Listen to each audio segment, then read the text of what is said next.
I'm really excited to share a book with you that shows you how to make 2 quilts at one time using a quilt as you go method. Hi, I'm Kim Jamieson-Hirst. Today I'm taking a look at a book called Reversible Quilts 2 at a Time by Sharon Pederson. Now this is an older book, but hey, just because it's older does not mean that it doesn't still have great ideas and information in it, right? So I was really intrigued by this book because I'd seen it before, but I didn't really understand what it was all about. So when I had the opportunity to get it, I bought it. And then I realized that what she's actually doing is doing a quilt as you go method. Okay, so it's not like we're making one quilt top, we're making another quilt top, and we're putting them together. We're actually making blocks, quilt as you go blocks, at the same time putting them together. And when you're done, except for binding, you've got 2 quilts, right? So rather an intriguing concept. So in the book, she gives you instructions on how to do this, of course. So she has 5 different block variations. And so she will show you how to make those in the front part of the book, along with other information, of course. And so you've got these different photos, you've got text that tells you how to do it, so it's very easy to figure out what she's doing. And then you're going to have the opportunity to put some of them together into a quilt project. But what I also liked is how she goes through some troubleshooting. Some, if you're making these blocks and you're having some problems with them, this may be what's happened, this is how to fix it, that type of thing. That's always really helpful, especially when you're learning a new to you technique. And then she also shows you different ways of arranging the blocks because they don't have to be all horizontal and vertical, right? She has different ways of arranging, you can see here, depending on what type of block you're making. She also talks about putting sashing in between them as well, and even talking about sashing choices. So it doesn't always have to be the same fabric that you're putting in there. So again, lots of photos, lots of information here, and always these little tips that she has throughout the book. Very helpful, of course.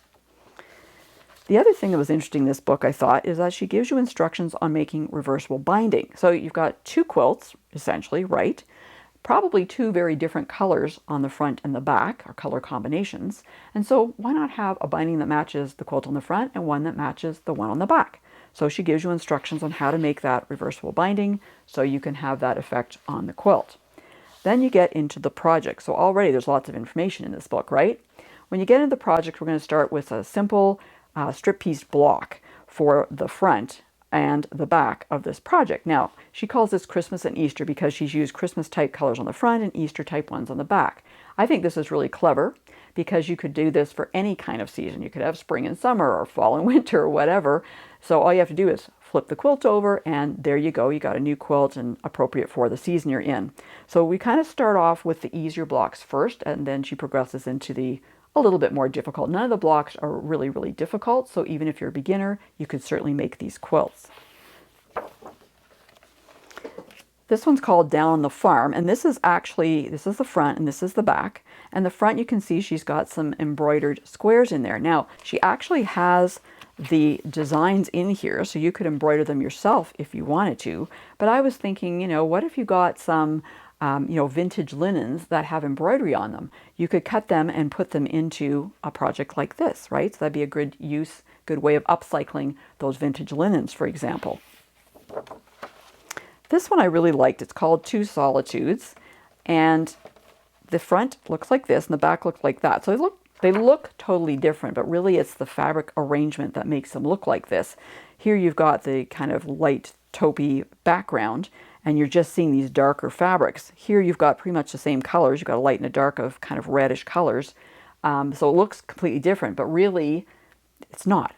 It is, but it isn't, right? So your fabric arrangement can really make a difference in how your quilt looks, if we didn't know that already, right?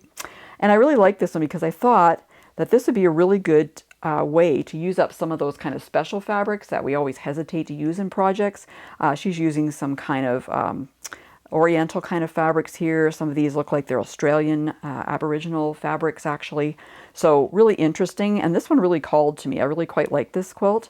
And especially the front of it, I really quite like. But the back even forms a really neat design too. You've got this diamond shape happening here again by the arrangement of the blocks and the colors she's used in those blocks. So lots of information. She even has all the blocks numbered here for you so you don't get confused. Here's another one, Geese Behind Bars. Okay, this is flying geese on the front, and on the back you've got bars. Okay, this kind of boggles my mind. So it's really interesting to go through and see how are we making those blocks on the front and how do we make them on the back and how do they end up looking like this. So it's just kind of really interesting concept, I think. This one here, Wild and Woolly, she's using flannels on the front and batiks on the back. So, you know, that's something totally different too. Not only the blocks look different, but you're using different types of fibers in here as well. So if I was making this quilt, or one where you're using different fibers on the front than from the back, I would definitely wash your fabrics first before you put them into the quilt, because batiks can run, that's one thing, and flannels shrink a lot. So I would definitely wash my fabrics before I made them into a quilt like this, where you combine two different types of fabric, because you don't want to be surprised unpleasantly when you go to wash it after it's constructed. This one here, I Spy a Rogue. This is quite interesting because this is like a memory quilt on the front, I would say, and on the back is like an I Spy quilt. So you can see the back here. It's quite small, these pictures. I don't know that there's a bigger, I don't think there's a bigger picture of it, but you can see there's all these different little, you know, pieces of fabric in there, which makes a great I Spy quilt. But on the front, you've got all these pictures of the family and everything. So that's a really nice keepsake and kind of a fun thing for the kids on the back as well. And she tells you how to make these photo transfers, also helpful information. So there's a lot going on in this book. And I just thought the idea of doing Quilt As You Go blocks, where the blocks are totally different on each side, to be a really effective way to make two quilts at one time. And a lot of these would be great to use your scrap fabrics in as well. So that's kind of a bonus in my eyes as well.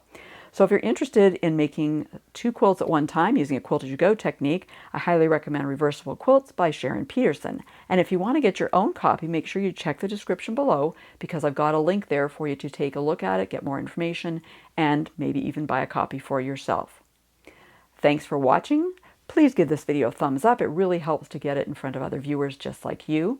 And remember to subscribe and hit the bell so you'll be notified the next time I release a new video. And before you go, check out these other videos I've included just for you. For more helpful quilting information, please go to my website at www.chatterboxquilts.com.